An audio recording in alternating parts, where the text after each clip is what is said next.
Lo grabamos porque en realidad sabemos que mucha gente puede verlo después y nuestra idea, como ha mencionado Margarita, siempre es ser ese grupo que fomenta la discusión en términos relacionados a medicamentos en el Ecuador y somos un grupo multiprofesional. Para para nosotros realmente es súper importante tener estos espacios para poder hablar del uso adecuado de medicamentos y poder también discutir y futuramente tener más gente que trabaja en temas de medicamentos, específicamente enfocado a seguridad de medicamentos, que yo creo que muchos de los que estamos aquí esta noche trabajamos en torno a medicamentos, pero queremos ser esa masa crítica en relación al uso adecuado. Entonces, bueno, creo que todos pueden ver mi pantalla. Voy a comenzar un poquito con algunas ideas, porque este término este título que le hemos dado a la presentación es como muy llamativo, ¿no? De la innovación a la advertencia, pero lo que he querido realmente esta noche es ejemplificar, y lo que quiero transmitir esta noche es ejemplificar cómo es la vida, el ciclo de un medicamento desde la perspectiva de seguridad, desde la perspectiva de regulatoria un poco también, porque van mucho de la mano.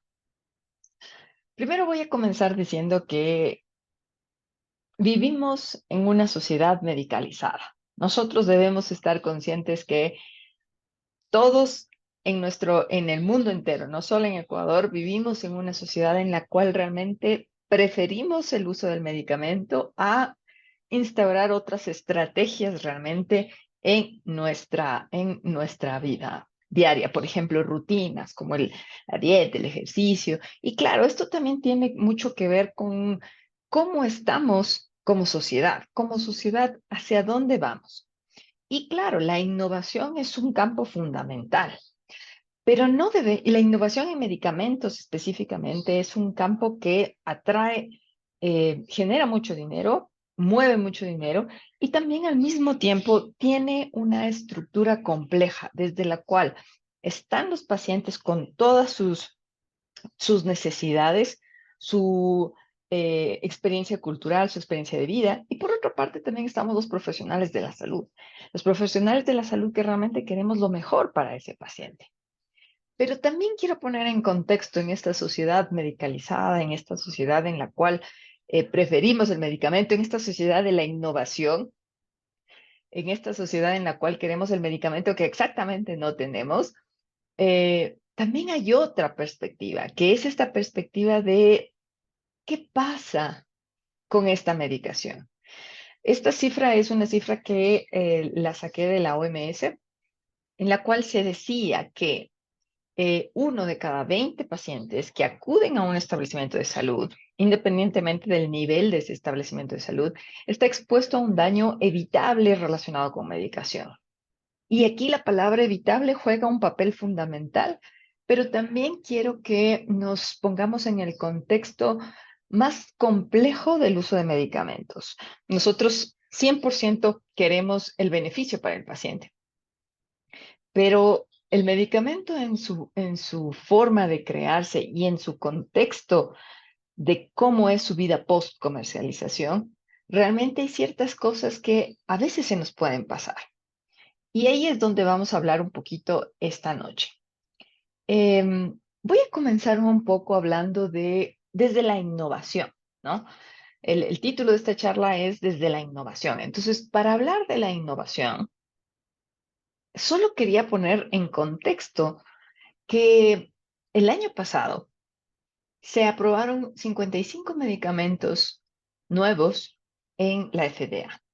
La FDA es uno de los organismos de las agencias regulatorias con más experiencia en nuestra región, en la región de las Américas especialmente, porque de ahí la más antigua es realmente la de Reino Unido, pero la FDA con toda su estructura y es un ente referente para nosotros en términos de agencia regulatoria. ¿Y por qué estoy poniendo esto? Porque la innovación desde el punto de vista farmacéutico quiere decir cuántos medicamentos, o más o menos podría en una forma reducida decir cuántos medicamentos nuevos tenemos. Y aquí ustedes pueden ver la tendencia desde el año 2014. Más o menos se mantiene entre un 35 a 40 medicamentos por año. Y realmente el año 2023 fue el que tuvo 55 medicamentos aprobados y el más comparable, digamos que tuvo un número mayor, fue en el año 2018. Pero en este contexto de la innovación también es importante tener en cuenta cómo se aprueban los medicamentos en la FDA. Más de uno de ustedes, más de uno de los que está en la sala sabe cómo se aprueban los medicamentos. Pero aquí lo que quisiera remarcar, lo que quisiera mencionar aquí es que no todos tienen la misma evaluación. Es decir, no todos los medicamentos son medidos, digamos, con la misma vara. Y ahí es donde entran estas peculiaridades de la complejidad de la evaluación. Y por tanto, la complejidad también en el monitoreo y en el seguimiento que tienen esos medicamentos, dependiendo de cuál fue su vía de aprobación. Esta es la aprobación de la FDA, pero algo muy parecido tiene otra agencia que es de referencia para nosotros, que es la EMA. ¿Y por qué estoy hablando de esto? Porque en realidad nosotros, como Ecuador, nos apoyamos mucho en lo que se denomina el reliance regulatorio. Y por tanto, nosotros, por homologación, aprobamos medicamentos que han sido aprobados en otros lugares. Ejemplo, la FDA. Pero en esa FDA hay 4 categorías de aprobación. Entonces estamos diciendo que estamos nosotros homologando el medicamento para que entre a nuestro país, pero quizá lo que nos falta es un poco también aterrizar localmente en el contexto ecuatoriano cuál podrían ser las estrategias de vigilancia, de seguimiento o las acciones que le obliga a hacer la FDA en algún momento y que probablemente nosotros como Ecuador tendríamos que hacerlo. Es una pregunta realmente, más bien, más que una, que una aseveración. Aquí tenemos un desglose de cómo estos medicamentos han sido, han sido aprobados por este tipo de vías de acceso.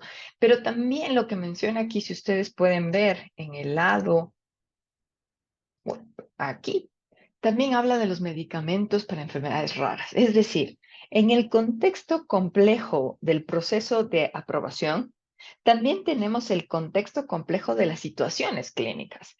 Y en las situaciones clínicas tenemos un pedacito también que habla de las enfermedades raras y las cuales también, si nos ponemos a ver de estos 55 medicamentos, el 50% fueron para enfermedades raras. Entonces, la innovación está a tope aquí. O sea, la innovación estamos en el top, pero en realidad también debemos de pensar que hay otras circunstancias, hay otros medicamentos, por ejemplo, aquellos que entraron como medicamentos de primero en su clase terapéutica, hay algunos que son fast track, algunos de aceleración, de acelerada aprobación, algunos de prioridad y algunos que también son estos súper nuevos y con superioridad a las estrategias disponibles. Cuando nosotros estamos hablando de estos medicamentos, entonces decimos, la innovación es una de las necesidades del mundo. Ante las necesidades, nosotros tenemos que responder, el mundo tiene que avanzar. Sin embargo, recordemos que había esta parte de los tipos de aprobación y según estos tipos de aprobación, vamos a ver un ejemplo específico.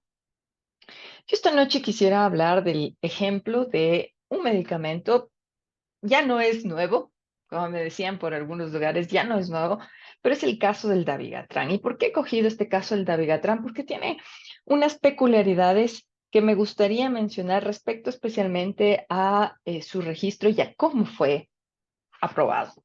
Cuando nosotros entendemos que un medicamento es aprobado por una agencia regulatoria. Este medicamento tiene una indicación terapéutica específica y esa indicación terapéutica específica es la con la que se tiene que usar en la práctica clínica real. Valga la pena la aclaración y entre paréntesis decir que existe una definición que es el uso off-label. Y el uso off-label traducido vendría a ser el uso fuera de la indicación aprobada. Cuando nosotros hablamos de la indicación aprobada, esto quiere decir que el medicamento está siendo usado para algo que su agencia regulatoria no le ha dado aprobación hasta ese momento. ¿Por qué estoy hablando de esto? Porque el dabigatran entra un poquito en ese contexto y porque esa es una de las cosas que, perdón, tenía que abrir, bueno, denme 5 minutos, que no se ve muy feo y no puedo, no les permite ver. Cuando nosotros estamos hablando de la historia de la aprobación de un medicamento, ahí es cuando entendemos por qué existe la denominación de off-label. Y luego pasaremos al caso del Ecuador, pero quiero explicar primero la historia de aprobación del dabigatran y por qué estoy hablando del off-label aquí.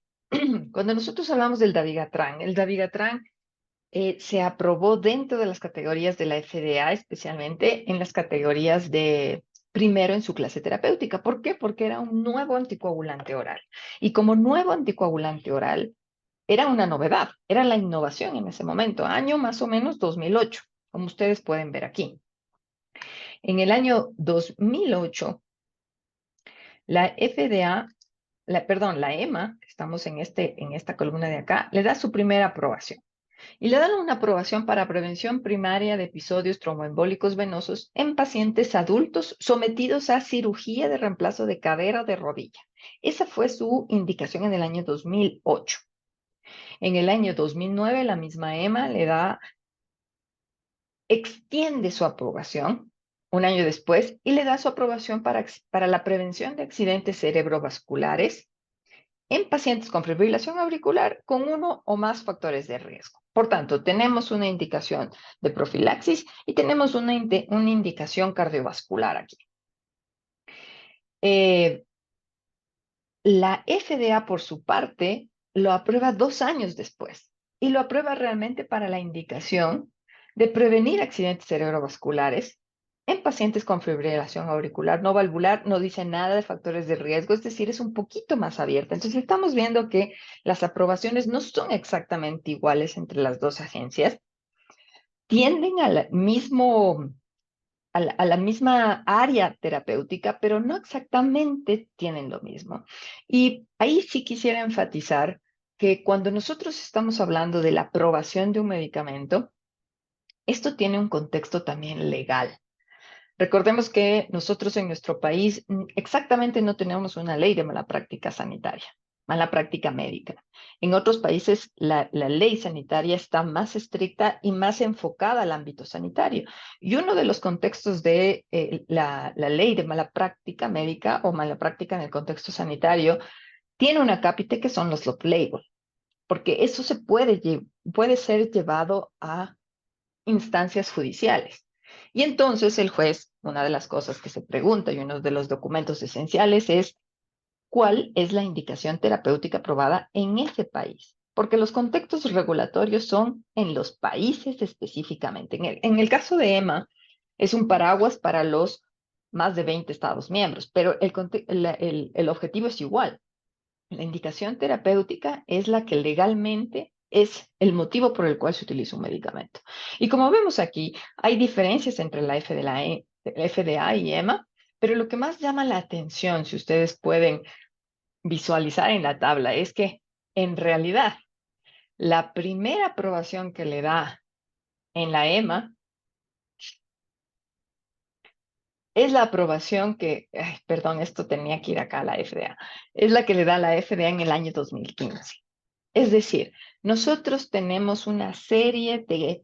El medicamento cuando nace puede nacer con una indicación, pero en el uso, en la práctica clínica real y con la innovación, que siempre estamos en mente de eso, las indicaciones terapéuticas pueden ser ampliadas, pero eso tiene que estar regularizado de alguna forma para que el profesional de la salud sepa, y por eso tenemos nosotros las fichas técnicas.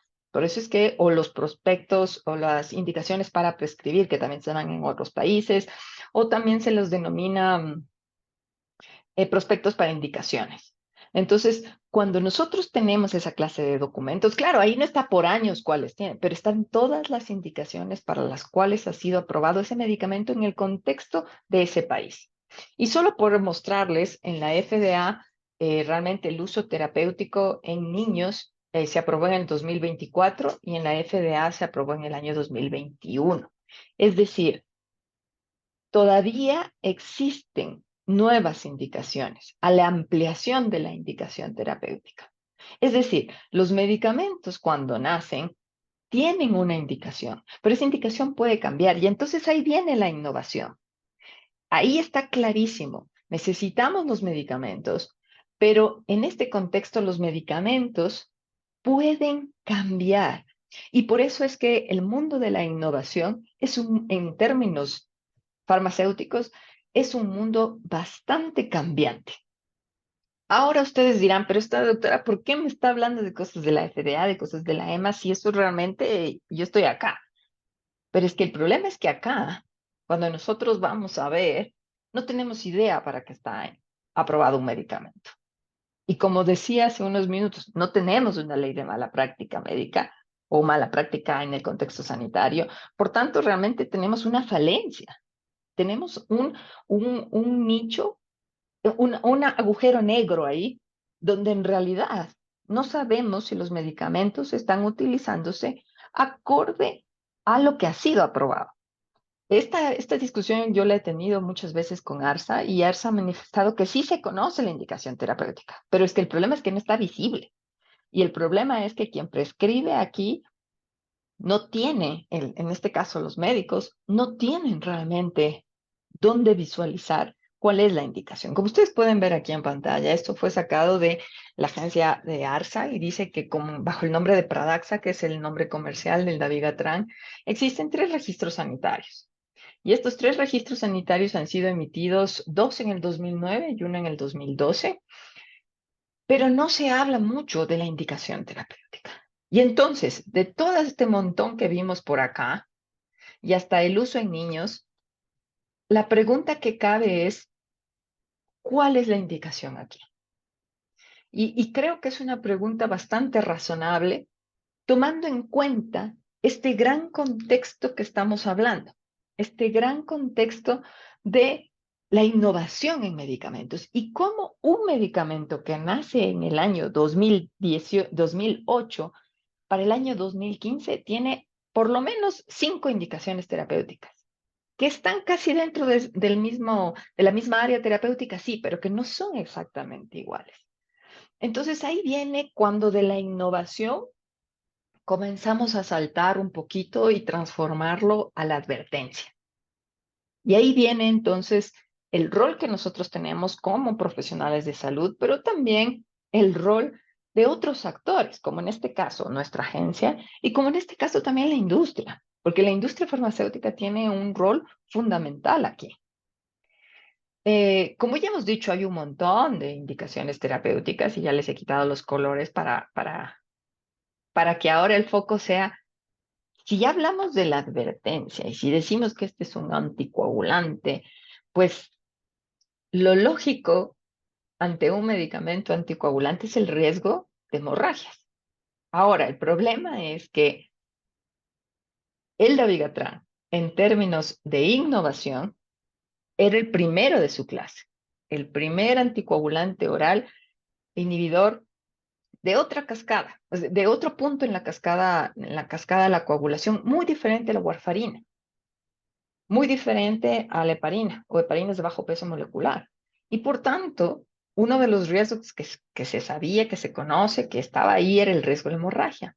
Pero el problema es que su antídoto, que viene a ser el idaruzumab, con el nombre comercial de Praxvin, solo se autorizó hasta el año 2015.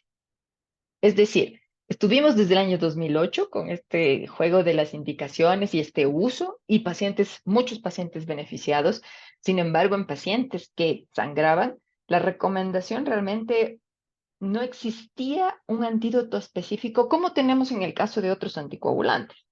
Y lamentablemente el antídoto específico no lo teníamos hasta el año 2015. En nuestro país también Este apareció en el año 2015. No hubo mayor retraso en la aprobación, en el registro sanitario obtenido en nuestro país.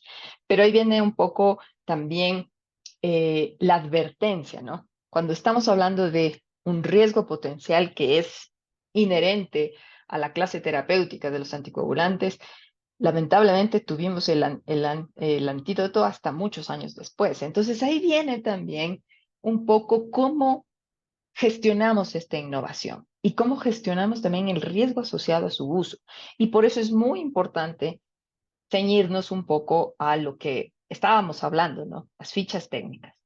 Hablando en términos de alerta de seguridad, no hubieron realmente muchas alertas. Más bien, este ejemplo era un poco para mostrar cómo puede extenderse o amplificarse las indicaciones terapéuticas de un medicamento. Sin embargo, hablando en términos de alertas de seguridad, hubieron dos, especialmente en el año 2011 a nivel de EMA y en el año 2012 a nivel de FDA, las cuales hablaban de, en el caso de EMA, recomendaciones para incluir la evaluación de la función renal. Ahí fue cuando más se puso énfasis en la evaluación de la función renal antes de iniciar el tratamiento y especialmente en pacientes mayores de 75 años.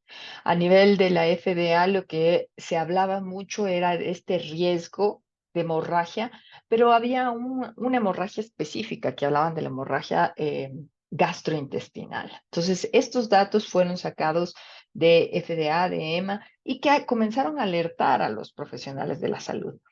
Cuando yo hablo a veces de farmacovigilancia y hablo también de seguridad de medicamentos, una de las cosas que viene primero a la mente en este caso, el profesional de la salud interesado en notificar es, pero si yo reporto, ¿eso significa que van a retirar el medicamento del mercado?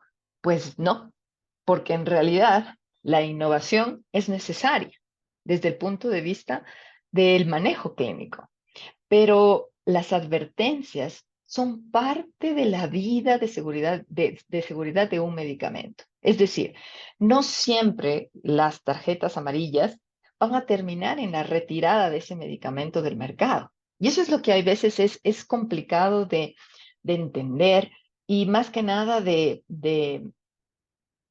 llegar a analizar en este proceso, porque a veces las notificaciones lo que van a hacer es, en este caso específicamente, las notificaciones por tarjeta amarilla van a alimentar esta clase de alertas. ¿Para qué? Para generar medidas de minimización de riesgo. Entonces aquí, por ejemplo, la minimización del riesgo, hablamos de que en el año 2011 la EMA comenzó a recomendar que antes de iniciar el tratamiento se evalúe la función renal al menos una vez al año. Se hicieron también recomendaciones acerca de la dosis, se hicieron también recomendaciones en relación a errores de medicación, porque tenía tantas indicaciones el dabigatran que a veces se utilizaba las dosis cardiovasculares como profilaxis o las dosis de profilaxis como tratamiento. Entonces, estas cosas también son importantes verlas desde la perspectiva de la advertencia y no específicamente del retiro, porque el dabigatran sí está ahora en el mercado. Y como decíamos, su antídoto realmente solo apareció hasta el año 2015, lo cual no fue una alerta de seguridad, pero realmente sí generó alguna forma de concientización sobre el potencial riesgo y claro, ya con el antídoto realmente es mucho más mejorado el manejo. Cuando nosotros hablamos de la evaluación, de la eficacia y la seguridad, es importantísimo tener en cuenta que los medicamentos y por eso las recomendaciones que usualmente sacan las agencias regulatorias en la fase post-comercialización de medicamentos son relacionadas especialmente, por ejemplo, a pacientes ancianos. ¿Por qué razón? Porque el paciente anciano no es parte de los ensayos clínicos. El paciente anciano es un paciente que en realidad fue excluido de la mayoría de ensayos clínicos, pero son los que mayormente tenemos en la fase post-comercialización, en la vida real. Entonces, por eso es importante realmente que nosotros entendamos que el perfil de seguridad de un medicamento se sigue construyendo conforme a su vida post-comercialización, a los años que está en el mercado. Y claro, ahí viene un poco la lógica. Si más población está expuesta, puesto que se amplió su indicación terapéutica, potencialmente podríamos ver más cosas que nunca se vieron realmente en los ensayos clínicos y que especialmente nunca se vieron en ese tipo de poblaciones que no fueron estudiadas, las poblaciones excluidas. Por ejemplo, los adultos mayores, por ejemplo, también mujeres embarazadas, por ejemplo, niños. Entonces, todas esas cosas también se toman en cuenta. Cuando nosotros hablamos también de los medicamentos, debemos recordar que el castigo más fuerte, realmente el castigo más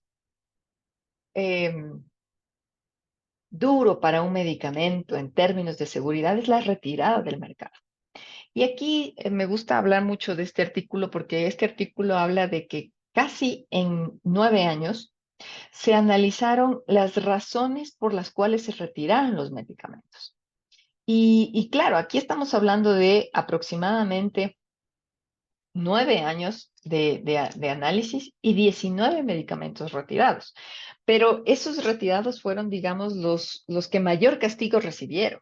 Pero dentro de la vida de un medicamento, y ese es el mensaje de esta noche, dentro de la vida de un medicamento, muchas advertencias pueden pasar, muchas contraindicaciones pueden pasar. Por tanto, la información relativa a medicamentos es tan cambiante que necesitamos de la ayuda o necesitamos, de cierta manera, tener fuentes confiables para ver información de medicamentos y con fuentes confiables actualizadas.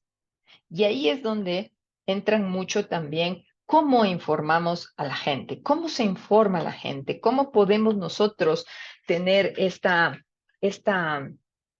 información a la mano. Como ustedes, muchos de ustedes saben, en Europa se maneja mucho el concepto del triángulo negro y en la FDA se maneja el concepto del Black Box Warning. Cuando nosotros hablamos de estos conceptos, pocas de las veces sabemos exactamente las razones del triángulo negro, por ejemplo. El triángulo negro es una cosa que se ve en las fichas técnicas. En la hoja en la hoja de información está el triángulo negro. A veces están en las cajas de los medicamentos también. Pero no se explica muy bien la razón. Hay que ir e indagar cuál es la razón. En ese caso, la FDA trata de ser un poquito más explícita y como primera hoja de su folleto informativo del medicamento, pone un recuadro negro y ahí pone cuáles son los principales riesgos asociados con ese medicamento, lo que más se ha visto. Por ejemplo, la hemorragia gastrointestinal por el dabigatran, los errores en las dosis del dabigatran. Eso está en la primera página de la fuente de información, del Drug Information que se puede ver en la FDA. ¿Y esto cuál es el objetivo? El objetivo es comunicar.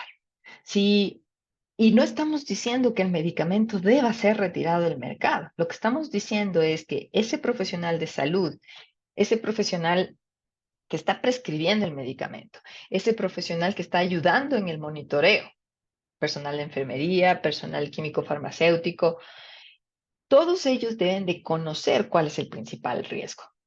Y también estas recomendaciones visuales también lo que ayudan es al paciente, porque son el primer resumen también que se da en los prospectos, cuando el paciente tiene la hojita de información del medicamento. Entonces, todo esto lo que ayuda es a llegar a esa advertencia, a llegar a ese uso adecuado, porque en realidad la advertencia lo que viene a hacer al final es tratar de minimizar el riesgo para ese paciente en el contexto en el que está siendo usado el medicamento.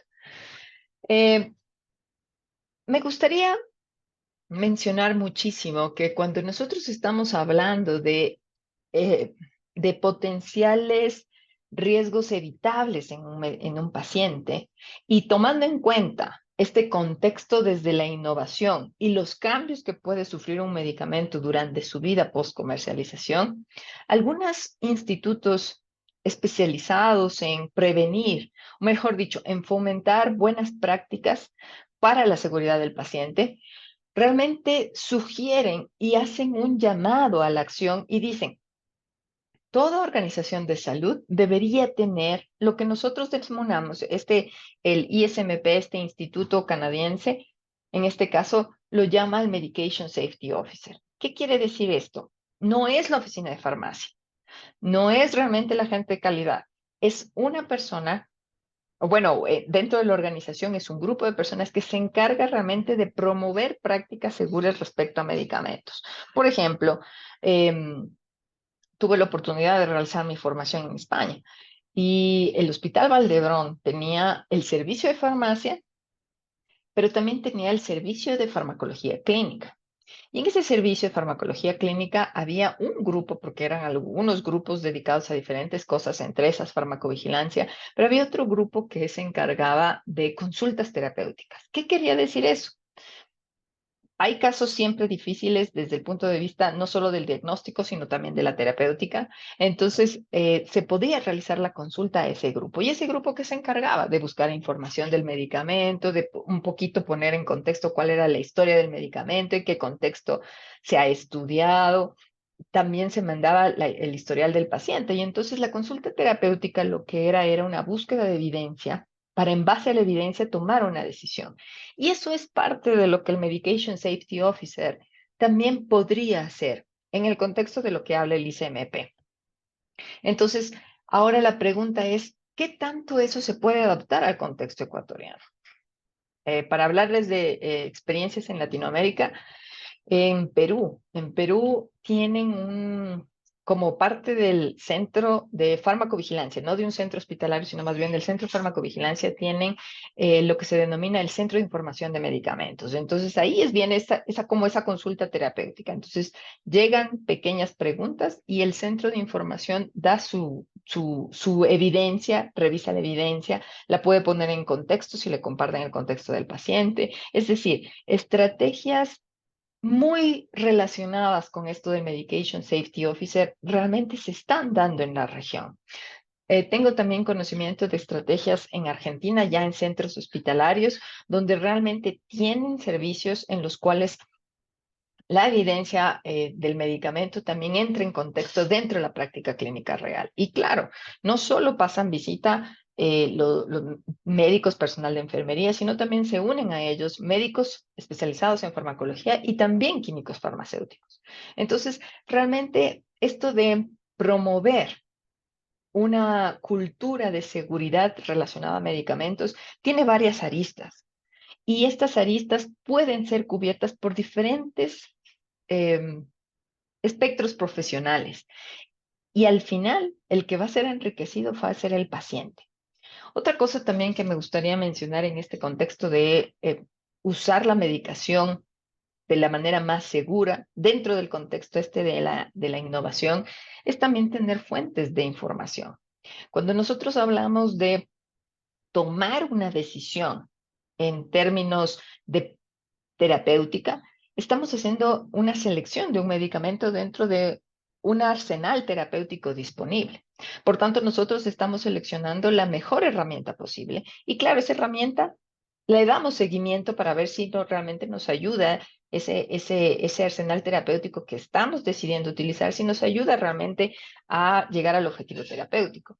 Pero muchas de las veces las decisiones están basadas en lo que recordamos como médicos. Hablo en este momento del contexto del prescriptor, pero realmente una de las estrategias que mencionan y ahí me voy un poco a la parte de calidad, desde la perspectiva de calidad se dice que todos los profesionales de salud, no solo los médicos, todos los profesionales de salud deben tener en sus organizaciones, en sus hospitales, acceso a bases de datos que les permitan rápidamente verificar evidencia sobre un medicamento.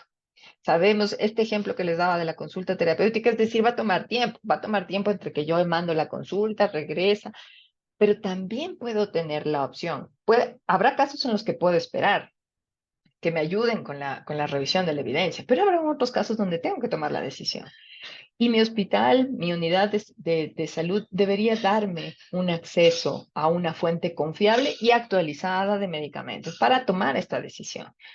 Estas son discusiones que realmente van más allá de esta charla, pero es importante tenerlas en cuenta, porque si nosotros hablamos de que queremos entrar en esto de la innovación también debemos de tomarla con precaución y con los riesgos y entender los riesgos a los cuales nos vamos a exponer quizá al paciente, pero siempre vamos a sopesar pues, el beneficio versus el riesgo y la decisión tiene que ser consciente e informada.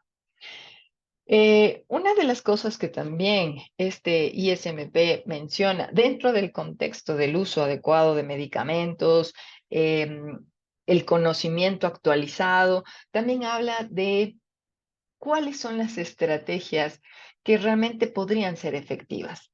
Y habla de que la educación, las charlas, las políticas tienen efectividad, sí, pero son las de menor efectividad. Realmente las de mayor efectividad son aquellas que permiten automáticamente generar alertas, por ejemplo, sistemas computarizados.